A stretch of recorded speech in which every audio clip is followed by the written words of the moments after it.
Hey everybody, this is the Santee Radio Group. This is another video on the channel. I wanted to do a quick walkthrough of the Santee Radio Group site, where the GMRS repeater lives and now the Santee Radio Group repeater lives. So we will start here. I have been doing a lot of work here, so it's not like particularly cleaned up yet, but we're gonna go with it. But for the most part, we're pretty good. So this is the tower, which is built out of a single pipe, gas pipe, and the bottom is 2 inches in diameter and the top goes to about 1.25 inches, or 1.5 inches, I'm sorry, and it goes up to the GMRS repeater on the right and then the commercial repeater on the left. So 2 different antennas. Then you have my base station antenna. That is just something I talk on the radio or just kind of monitor my SDR. Then I have a directional that is facing this way, and that's just kind of like, if I need to bring somebody in or try to test somebody's radio, I can use that and get a really good signal on them if they're in Santee. I have pipes that are being concreted in the ground, and they will be grounded individually once I get that done. But for anybody that doesn't know a whole lot about the correct way to mount 1/2 inch heliacs, it is called an SSH-12 or snap-in. This is what they look like, and these are really nice because they grab the coax and then they snap into anything from a hose clamp adapter, or in this case a unistrut adapter. These are available for purchase from Tally, and they are relatively cheap. It's like $10 for a pack of 10, so or a little bit cheaper than that. So these are going up. There's a couple of ways to do this. Some of the run-of-the-mill ways is a single wire going up to the tower and people zip tie all that. I wouldn't recommend doing that, because if you have to replace a cable, that can get really confusing really quick and you'll have to cut out the entire strand. Whereas if I have to replace this cable, I can just swap out take a snap-in out, pull the cable out, new cable in, snap in, we're good to go. And then I do have some zip ties just to keep things organized. I gotta put the tails on. These 2 cables here are extra that I've been working on getting. These are like a LMR 400 that are running from inside out here, and they're on the ground right now, but those will get put up there at a later date. I gotta get more snap-ins in and grommets to adapt LMR 400 cable to SSH-12. But if you're on the GMRS repeater or you're on the commercial repeater, these are the antennas you're talking on, and it has a really good coverage of Santee. Really good coverage. So this is it's called an entry boot, and will go on this ring here, and this prevents weather from getting in. It's off today because I've been working on some stuff with it, but I'm gonna get that put back on today. And it looks something like this. The coax slides through the holes. I got to get an additional 2 more holes in that to fit the 1/2 inch heliacs. So this shelter has a air conditioning unit, which was a really great install by a guy on Facebook Marketplace, and he did a beautiful install. It looks really good, so I couldn't have asked for anything better. This here is a separation board to keep the earth from pushing on the shelter, so that's very important to have because you don't want stress on the initial frame. And then way over there we got a grounding rod down there, and that's hooked up to the main ground bar inside. Okay, let's go on inside here and I'll show you what's going on. Okay, so in here, pretty spacious and pretty cozy. This is the mini split that was talked about earlier. This really is only needed in the summertime. Right now in the wintertime, it is about 11 o'clock and it is 66 degrees ambient in here with 24% humidity. That is perfect for equipment. That's actually better than ideal. Ideal is about 72. So the equipment's happy, I'm happy, and everybody's pretty happy. So like I said, it's a heater and it's also a cooling unit, but right now it's off. I don't turn it on during the winter time, or pretty much any time but the summer. Ceiling fan just to move air around when I'm in here, but when I'm not here, that goes off. So that's the deal. This is the rack. Okay, so we got a little router up here. That's just for have access to Wi-Fi. I do have a fiber optic connection in here. That's what this guy is. She needs to get secured to the ears here. Everything in here is wax stringed and secured, so it looks really, really good and organized. This is the commercial DMR repeater, which is using a flat pack. It's only about 20 watts right now, give or take. So a flat pack's really all that we need. I do plan on getting a better duplexer for this because this has about a 1.04 dB insertion loss, whereas the new TXRX combiner I'm gonna probably grab has a 0.8 or a 0.6 insertion loss. So way better on the receive side and the transmit side, and it's just a better overall deal. This below it here is the I believe it's not Sinclair. I cannot remember the darn, oh, Reslock. This is a Reslock duplexer. TX and RX antenna out. This one goes to the antenna on the middle, like I was saying earlier.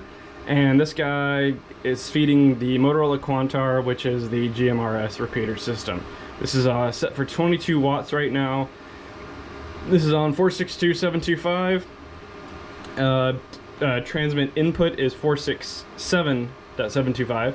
PL input is 103.5. So if you guys are in the area or you live in the area, tune your GMRS radio and your GMRS licensed, obviously. Tune your radio to TX input 467.725 with a receive of 462.725. This is a narrowband repeater, so it's 12.5 kilohertz step, 103.5 input and output. That's important because we got a lot of other GMRS repeaters in the area, and we don't want to get interference from them, so I highly recommend you guys put in a TX or a receive decode of 103.5 tone. Next is this is just a charging bank for some XG Harris radios, but the one below it is a battery backup unit with a stack. And what that allows me to do is, in here is batteries. These will last for about 3 hours, and there are additional 2 more stacks in this. So for every stack's about 3 hours with half load, and we're way below half load. As you can see, we're at like 0.7 amps, so pretty much nothing. But this guy will keep all the equipment in the rack online for about 6 hours is what I tested it for. So if I turned off the power to this site right now, or SD and G&E had their rolling blackouts, we're gonna get about 6 hours of use on the repeater systems. So that's, you know, give or take. If people are on it talking all the time, that could go down to about 5 hours, maybe 4 at the worst. But it's brand new batteries, so we're pretty much good to go there. Right behind it is the main ground bar. This is going out to that ground rod I showed you earlier, and it's a pretty beefy ground bar. This guy goes up, grounds out the main ground bus up here, and that's for additional equipment to be grounded to when I get stuff in. But right now everything's kind of grounded to the rack, and it works pretty well. So we have a phone here that is for the Santee Radio Group phone number that is listed on the website. We do have a website with this. This whole project has a website as well, SanteeRadioGroup.com. So if you guys are not familiar with that and you guys want to get more information on the Santee Radio Group, go to SanteeRadioGroup.com on Google, whatever you use, and you'll get to the website. So aside from that, we got some cable tray up here, and that's just really being used for my coax to go to the desk here. And this desk is just for basic troubleshooting abilities. And I got my YAC radio there, and a little TYT analog radio for just GMRS stuff and whatever I need to use it for. Got backup radios, or like handouts, if you will, if something happened and we need to get people communicating. We got the radios to do so, and I got like probably 7 more inside different location, so we got plenty of radios. This is just miscellaneous cables and stuff to replace down equipment on the rack, vice versa. We got some power supplies on order for the Quantar in case the power supply goes out, and that's about it. This right here is kind of my pride and joy. This is a what is this guy? Now, this is in a network analyzer, so this will tune duplexers. It'll zero in radios. It will transmit to radios. It's pretty much a fix-it, all-in-one fix-it in a box. Really heavy. It's an older HP, but my God, I have used it forever. It is a great tool to have, and you can troubleshoot anything you need with it. On top of it is an Enritsu cable sweep system. This tells me what the antennas are doing. I can actually tune duplexers with the sweep gear. It's just really difficult to do so. But in a pinch, if I'm out of sight and I don't have my test set, I can use the Enritsu sweep gear and possibly identify a problem with the duplexer cavity system or a complete combiner filter setup. So you can actually use that to test out combiners as well. You'll hear me use those terms. They're not the same thing. A duplexer is a duplexer and a combiner is a TX-RX combiner. Can be two different things. A duplexer is just designed for one radio or repeater system, whereas a transmit receive combiner is a big stack of cans that are designed to output to many different systems. So about 4 or 5 different radio repeater systems can be put on a TX-RX combiner, and you have 1 or 2 outputs out to the antennas. That's it. So it saves a lot of space, and you're not running a ton of stuff up on the tower. So not going to use something like that here, not with this load. Possibly putting in another DMR repeater at some point, and we will have that trunked. Right now this is kind of like on a hybrid trunk system, so if you guys are interested into that, let me know. I'll try to do my best to explain that in another video. But DMR is talk groups, so you can have 4 people talking on a repeater at one time, 2 people per talk group, the other 2 people on a talk group, so you can do essentially 2 people transmitting at once.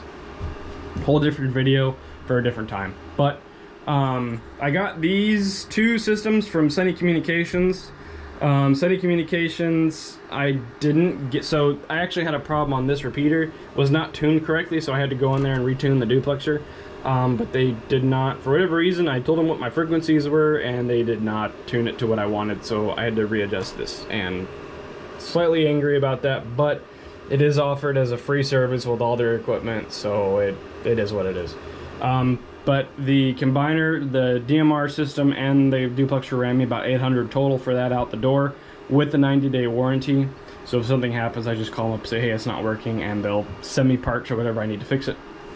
I think we're on like week 2 of the warranty. Anyway, that's it pretty much. So we got this particular building has a 100 amp service, and that's what that circuit breaker panel over here is. I shouldn't be hanging this stuff off of that, but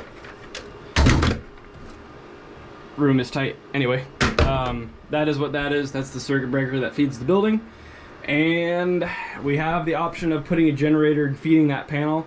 So if this dies or we have a really long power outage, I can hook up the generator. It's got a generator inlet outside. I pretty much designed it so I can be, you know, pull grid, plug in generator, and we're good to go. So that is a quick little tour of the Santee Radio Group, or SRG shed, hut, whatever you want to call it. I also want to say, guys, if you're in the area and you have any questions, please reach out. I have a phone number listed on the website. That phone number works, and click the option for technical services. I love teaching people about radio systems, RF. My career is RF backed. I know I've been doing it for 7-8 years as of right now, which isn't much compared to other people, but I do know quite a bit of things, and I'm also learning to learn more things. So if you guys have maybe some flat pack combiners that you want tuned, or you want some antennas tested, or vice versa, let me know. I will do my best to assist if you are local to the Santee area or in San Diego. I don't really want to drive far out of San Diego to do something like that. But and if you guys have any questions, reach out on the YouTube page or the website. And we have a Facebook group called Santee Radio Group on Facebook. Go ahead and I'll put a link in the video for that one. But I wanted to do a quick tour so everybody sees what they're talking on when they're in Santee. So hope you guys enjoyed the video. This is Santee Radio Group out.